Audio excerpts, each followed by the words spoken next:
الحمد لله حمدا كثيرا طيبا مباركا فيه اللهم صل وسلم على نبينا محمد باب من طلب الولد للجہاد. یہ باب ہے اس شخص کے بارے میں جو جہاد کی نیت سے بچے کو اللہ سے طلب کرے.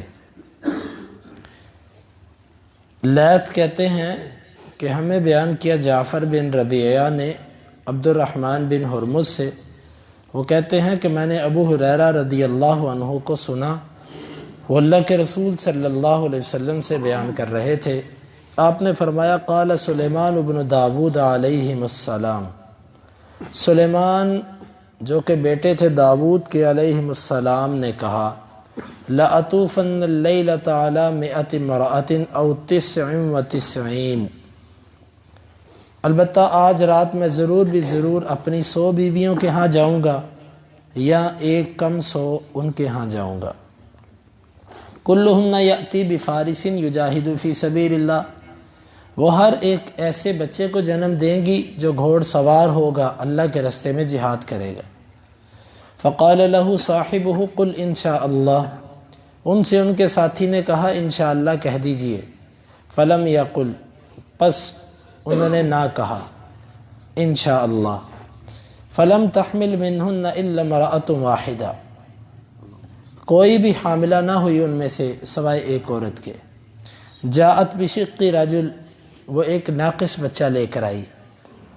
والذی نفس محمد بیدہ لو قال انشاء اللہ، اس ذات کی قسم کہ محمد صلی اللہ علیہ وسلم کی جان جس کے ہاتھ میں ہے، اگر وہ انشاءاللہ کہہ دیتے لجاہدوا فی سبیل اللہ فرسانا اجمعون، البتہ وہ سب کے سب گھوڑ سوار ہوتے اور اللہ کے رستے میں جہاد کرتے. امام بخاری کی اس باب سے مراد اور حدیث کی کچھ وضاحت. امام بخاری کی مراد یہ ہے کہ بندہ جہاد کی نیت سے اللہ سے اگر اولاد طلب کرے، اللہ تو مجھے اولاد دے، بیٹے دے، میں تیرے رستے میں جہاد کے لیے انہیں وقف کر دوں. مجھے بچے دے، میں تیرے دین کا علم سیکھنے کے لیے انہیں وقف کر دوں، پھر وہ زندگی بھر تیرے دین کی خدمت کریں. نیت اچھی ہو، اگرچہ وہ چیز نہ بھی ملے تو اللہ تعالیٰ نیت کے مطابق اجر دے دیتا ہے. یہ ہے امام بخاری کی مراد کہ جہاد ایک ایسا عظیم عمل ہے کہ اگر آپ کے پاس اولاد نہیں تو آپ سچے دل سے اگر اللہ سے طلب کرتے ہو، ملے نہ ملے ایک الگ بات ہے، آپ کو اس صدق نیت سے سچے دل سے مانگنے پر بھی اللہ کے ہاں اجر مل جائے گا. جس طرح کے واقعہ ایسے ہے کہ سلیمان ابن داود، ان کی 100 بیویاں تھیں یا ایک کم 100، کیونکہ ان کی شریعت میں ایسا جائز تھا، 4 سے زیادہ شادیاں جائز تھی. تو انہوں نے کہا کہ میں سب بیویوں کے پاس جاؤں گا آج کی رات. ایک رات کے اندر بندہ اتنی بیویوں کے پاس، اگر انسان رات کو گھنٹوں میں بھی تقسیم کرے، گھنٹوں سے منٹوں میں بھی تقسیم کر لے، تو انسان دیکھے کہ جی چلے 10 گھنٹے کی رات، اتنی رات ہوتی ہے نا لمبی، 10 گھنٹے کی رات ہو تو یہ ٹوٹل کتنے منٹ بنے؟ 600 منٹ. 600 منٹ کو اب 100 پر تقسیم کیا جائے تو 6 منٹ ایک بیوی کے لیے، تو آنے جانے کا وقت اور پھر معاملات. تو اصل بات یہ نہیں ہے، یہ ہوتی ہے کرامت یا معجزہ. معجزہ جو ہوتا ہے نا، یہ خرق عادت ہوتا ہے، معمول سے ہٹ کے ہوتا ہے. اللہ تعالیٰ انبیاء سے، اب دیکھیں اگر کوئی آج ملحد انسان اس چیز کا تجزیہ کرنے لگ پڑے کہ جی بیت المقدس کا اور مکے کا فاصلہ کتنے کلومیٹر کا ہے، تیز سے تیز جہاز بھی بیت المقدس کتنے منٹوں میں جاتا ہے، اور پھر زمین سے آسمان اور 7 آسمانوں کی سیر اور سدرۃ المنتہا اور جنت جہنم دیکھنا، یہ وہ کہے گا جناب یہ تو ممکن ہی نہیں ہے. تو اس کا جواب یہ ہے کہ یہ معجزہ تھا. تو یہ معجزہ ہے. بعض منکرین حدیث نے اس کا مذاق اڑایا، لو جی 100 بیویوں کے پاس ایک رات میں آپ کر کے دیکھو تقسیم، ایک رات کو منٹوں پر کتنے منٹ آتے ہیں، آنے جانے کا وقت کیا ہوگا اور بیوی کے پاس وقت کیا ہوگا، اور پھر 100 بیویوں کے پاس ایک بندہ ایک رات میں کیا بھائی، ایک نبی کو اللہ تعالیٰ نے جو ایک موقوف اثر ہے اس کے مطابق 10 بندوں جتنی طاقت ہوتی ہے ایک نبی کے اندر. اور پھر خاص طور پر جو نبی ہوتا ہے اس کے پاس تو ایمانی قوت بہت زیادہ ہوتی ہے. اور یہ بات ہم اپنے ذہن میں اچھی طرح بٹھائیں، جس میں ایمان اور تقوی زیادہ ہوتا ہے اس کی یہ خواہش بھی زیادہ ہوتی ہے. جس طرح کہ بعض اسلاف کا مقولہ ہے، جو اللہ سے ڈر جاتا ہے اس کی شہوت بڑھ جاتی ہے، کیونکہ وہ اپنی نظر کو، اپنے کانوں کو غلط استعمال سے بچاتا ہے. پھر اس کی انرجی اور اس کی قوت ویسٹ نہیں ہوتی آنکھوں سے اور کانوں سے، وہ اس کو بند کر لیتا ہے صرف اپنے اہل کے لیے، اور کسی پر دیکھ کر اور کسی کو سن کر یا دل میں تصور کر کے، دماغ میں غلط تصور کر کے وہ اپنی انرجی ویسٹ نہیں کرتا. یہ بڑی باریک بات ہے، شاید ہمیں سمجھ آ جائے. تو اللہ تعالیٰ نے ان کو یہ قوت دی ہوتی ہے اور یہ معجزہ ہوتا ہے. کوئی منکر حدیث، منکر معجزات اگر اس کا انکار کرے تو ہمیں اس کی کوئی پرواہ بھی نہیں ہے، ہمارا تو اس پر ایمان ہے. جب ہم نے رب کو بن دیکھے مانا، نبی کو بن دیکھے مانا، جنت جہنم بن دیکھے مانی، قبر کی زندگی کو بن دیکھے مانا، مرنے کے بعد اٹھنے کو بن دیکھے مانا، تو ہم ان چیزوں کو مانتے ہیں. صحیح سند کے ساتھ ہمارے تک پہنچ گئی، ہمارا ان پر ایمان ہے، یقین. ہم حدیثوں کو عقل کے ترازو پر نہیں تولتے، کیونکہ عقلوں کے جو پیمانے اور ترازو ہیں وہ ناقص ہیں اور چھوٹے ہیں، وہ بڑی چیزوں کو تول نہیں سکتے. جس طرح دنیا کے اندر بعض چیزوں کو تولنے کے لیے اسکیل نہیں ہے، اس طرح قرآن اور حدیث کی وہ باتیں جو ہماری عقل سے بالاتر ہیں، عقل کے خلاف نہیں ہیں، عقلیں ناقص ہیں اور وہ باتیں اوپر ہیں عقل سے، تو ایسی باتوں کو عقلی ترازوؤں پر نہیں تولا جا سکتا. تو یہ داؤد علیہ السلام گئے، ساتھی نے کہا انشاءاللہ کہہ دیجئے. اس وقت نہ کہا اچھا میں کہہ لوں گا، بعد میں بھول گئے، کہا ہی نہ گیا. بس اللہ کو بھی ایسے منظور تھا. تو کوئی بیوی حاملہ نہ ہوئی سوائے ایک کے، وہ جو بچہ پیدا ہوا وہ بھی ناقص. تو یہاں سے کچھ باتیں معلوم ہوئی. پہلی بات تو یہ معلوم ہوئی کہ نبی بھی اگر کچھ کرنا چاہے، جب تک اللہ نہ چاہے کچھ نہیں ہو سکتا. لیکن یہاں پر ہمارے جھوٹے پیر، جھوٹے بزرگ، یہ تو ایک پھونک کے اوپر سے نیچے اور نیچے سے اوپر کی مخلوق کو بدل کے رکھ دیں. یہ جھوٹ ہے سارا. دیکھو یہ نبی ہیں، نبی کے بیٹے ہیں، کتنے عظیم نبی ہیں. اللہ نے ایسی بادشاہت دی کہ ایسی بادشاہت کسی کو دنیا میں نہیں ملی. سلیمان علیہ السلام عظیم معجزات کے مالک، لیکن چاہا اور نیت بھی نیک، انشاءاللہ نہیں کہا، اللہ نے نہیں ہونے دیا.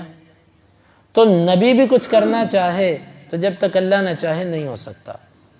تو لہٰذا ہمیں ان دھوکے بازوں کے فراڈ سے بچنا چاہیے جو کہتے ہیں ہمارے پیر صاحب بڑی کرامت والے ہیں، وہ ایسے کر دیں گے ویسے. بھائی رب چاہے تو کچھ ہو سکتا ہے، رب نہ چاہے تو کچھ نہیں ہو سکتا. اور پھر سب سے بڑی چیز جو یہ باتیں کرتا ہے اس کا عقیدہ دیکھیں کتاب و سنت کے مطابق ہے کہ نہیں. اگر اس کا عقیدہ کتاب و سنت کے مطابق ہے تو ہم کہتے ہیں کہ اگر اللہ چاہے تو اس سے کرامت صادر کروا سکتا ہے.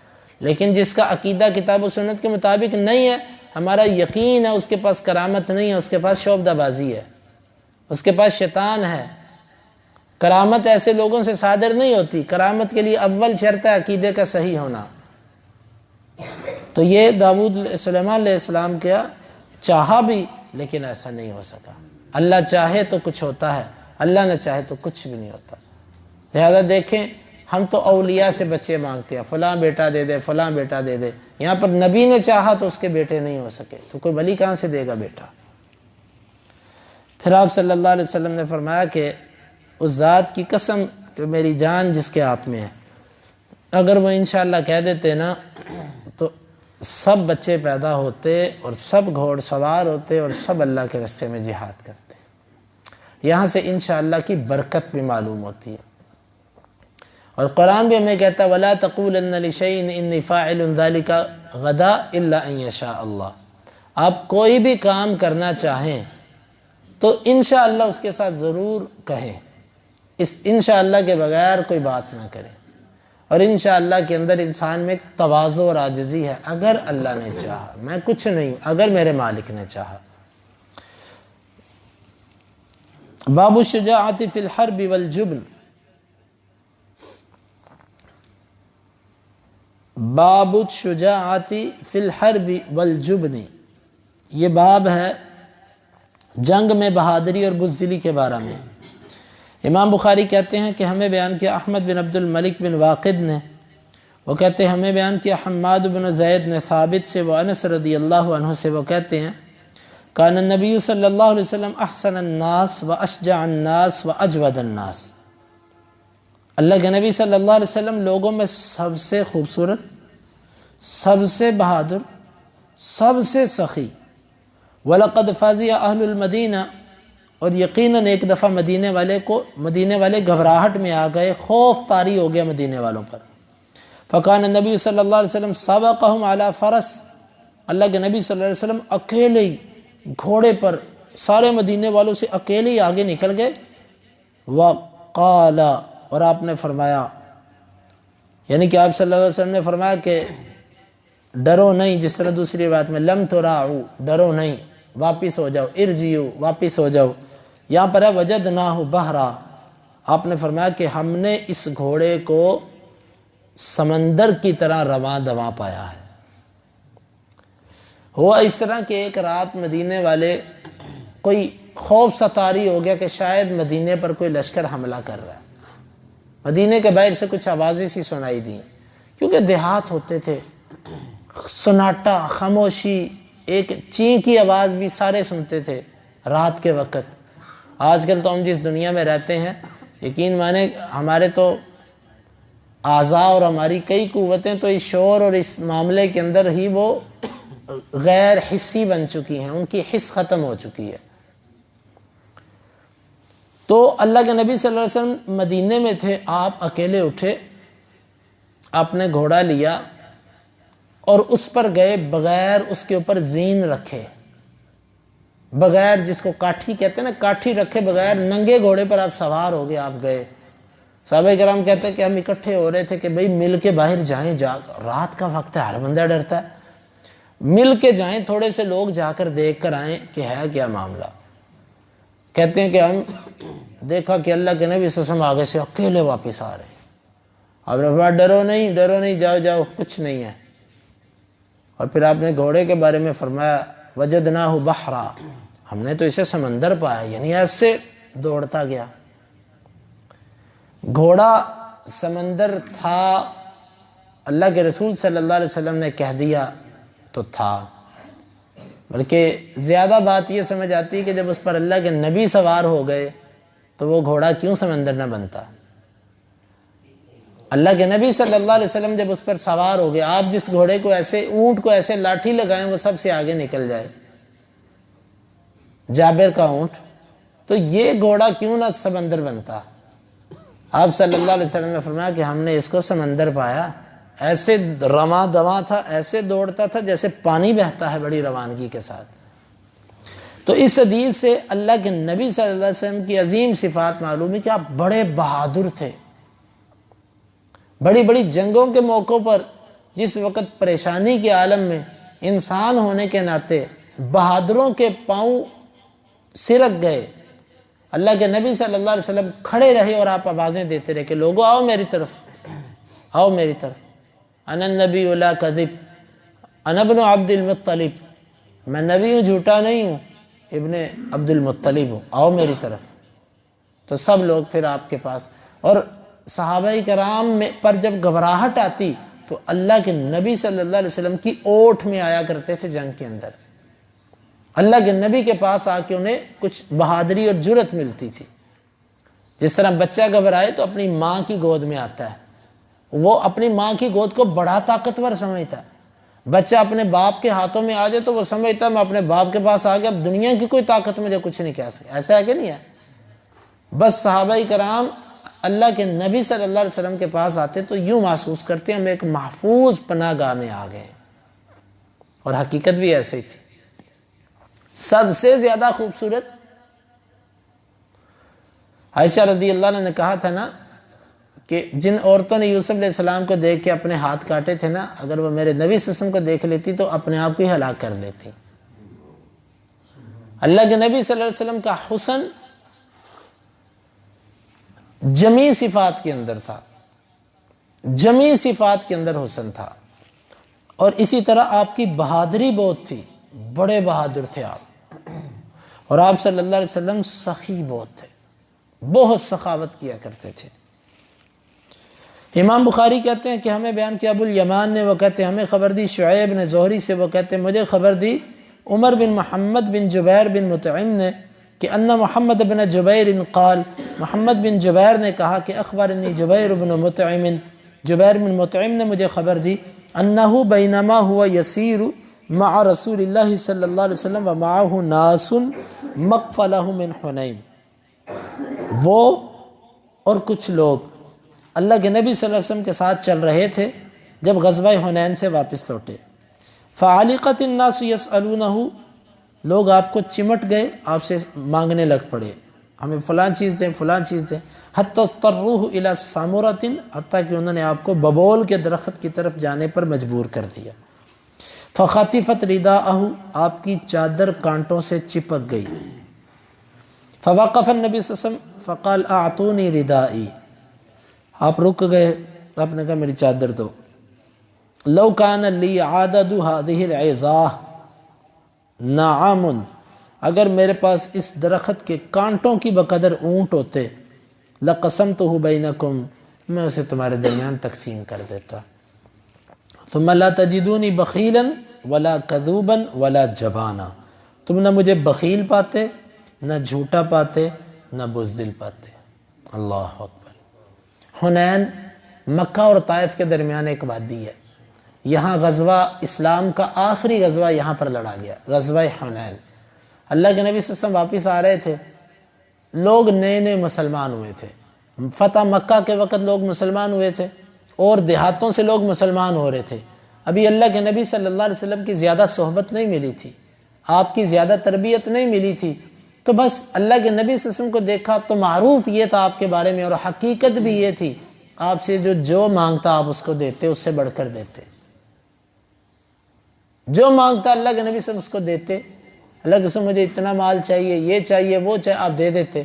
ہاں اگر کوئی چیز آپ کے پاس نہ ہو تو آپ کہہ دیتے میرے پاس نہیں ہے۔ لوگوں نے کہا اللہ کے رسول مجھے یہ چاہیے، اللہ کے رسول مجھے یہ، جو کچھ آپ کے پاس تھا وہ تو آپ نے دے دیا، آپ نے بانٹ دیا۔ آپ کی طبیعت یہ تھی کہ اپنے گھر پہ جمع نہیں کرتے تھے، ثابت نہیں ہے تاریخ سے اور آپ کی سیرت سے کہ آپ نے ایک بھی دفعہ زکوٰۃ نکالی ہے، کیونکہ زکوٰۃ اس کی ہوتی جو مال ایک سال پڑا رہے، آپ کے پاس کوئی چیز ایسے پڑی نہیں رہی، آپ تو اپنی ضرورت کی چیزیں لوگوں کو دے دیتے تھے، تو بلا ضرورت چیزیں آپ کیسے جمع کرتے؟ آپ صلی اللہ علیہ وسلم نے لوگوں کو دیا، لیکن لوگ تھے بس آپ کو نہیں چھوڑ رہے تھے، نہیں مجھے بھی دیں، مجھے یہ دیں، مجھے، حتیٰ کہ آپ ایک ببول کا درخت تھا اس کے نیچے چلے گئے، اس کے کانٹوں کے ساتھ چادر چپک گئی، آپ نے فرمایا میری چادر تو پکڑاؤ مجھے۔ اس کے بعد آپ نے فرمایا کہ اس ذات کی قسم اگر میرے پاس اس درخت کے کانٹوں کی بقدر اونٹ ہوتے نا، جتنے اس پہ کانٹے لگے ہوئے ہیں، ہزاروں کانٹے لگے ہوتے ہیں ایک درخت پہ، تو میں سارے کے سارے تم میں تقسیم کر دیتا، نہ تم مجھے بخیل پاتے، نہ تم مجھے بزدل پاتے، اور نہ تم مجھے جھوٹا سمجھتے کہ بات کر کے اس کو پورا نہ کرتا۔ اللہ اکبر۔ تو یہاں پر اللہ کے نبی صلی اللہ علیہ وسلم کی صفت کہ مجھے بخیل نہ پاتے، آپ بزدل نہ پاتے، آپ بزدل نہیں تھے، بہادر تھے۔ گویا کہ یہاں پر اس دونوں حدیثوں سے یہ سبق سمجھ آیا کہ بزدل آدمی یہ جہاد کے میدان میں کامیاب نہیں ہوتا، بلکہ جہاد کے میدان میں بہادر آدمی کامیاب ہے، اور ہمارے نبی صلی اللہ علیہ وسلم سب سے بہادر تھے، اور اللہ تعالیٰ سے بہادری ہی مانگنی چاہیے۔ اس پر مزید احادیث آ رہی ہیں جن کو کل کے درس میں انشاءاللہ اللہ رب العالمین سے دعا ہے اللہ تعالیٰ ہمیں یہ احادیث سمجھنے کی اور ان کے تقاضوں کو پورا کرنے کی توفیق عطا فرمائے۔ اللہم انفعنا بما علمتنا وعلمنا ما ينفعنا وزدنا علما وآخر دعوانا ان الحمد للہ رب العالمین۔ حدیث نمبر 2819، 20 اور 21۔